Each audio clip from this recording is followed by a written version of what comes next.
Welcome back everyone to another edition of Figures from the Attic. Today we're back with a retro figure review straight from my childhood collection of action figures. That's right, I brought the bin back out, taking this channel back to its roots.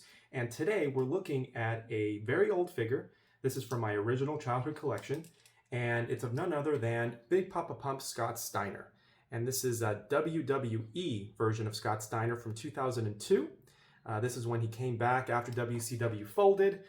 He was one of those guys that was under contract to WCW still, so he was able to get paid for like a year and a half without having to work.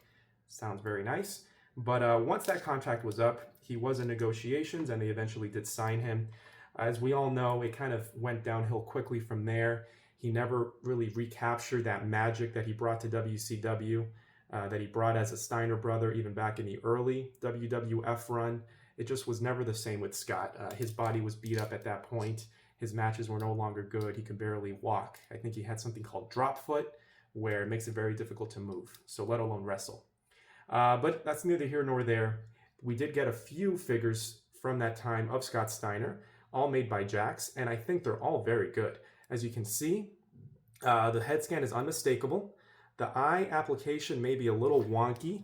As you can see there, not perfect, but not terrible. You do get the classic goatee, bleach blonde with black. You get the bleach blonde hair. You do get the red tights, really bright red tights with the S for Superman on the side. This S logo there as well on the legs. And in the back, Freakzilla. He had a lot of nicknames. Freakzilla, Big Papa Pump, Big Bad Booty Daddy.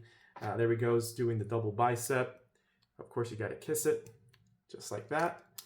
But this is a very good Scott Steiner figure. I would say up until Mattel released the new Scott Steiner a couple of years ago, I believe he's wearing the same exact outfit. I have him displayed. Where is he? Yeah, he's wearing the exact same thing. That is obviously the better Scott Steiner, I would say. That's got the more modern articulation. It looks awesome. You can probably see it down there in the corner, maybe.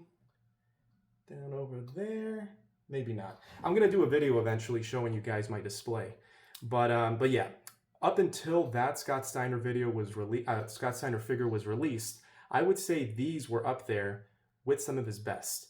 He had some decent ones in WCW made by Toy Biz. There were some decent ones there. TNA released an okay one. I feel like the face was a little weird on that one. And then as far as I know, he really didn't have any figures other than those until the Mattel ones were released. But yeah, for a while, this held it down as the best Scott Steiner figure on the market. I would say all those early to mid 2000 years, this was as good as it was going to get.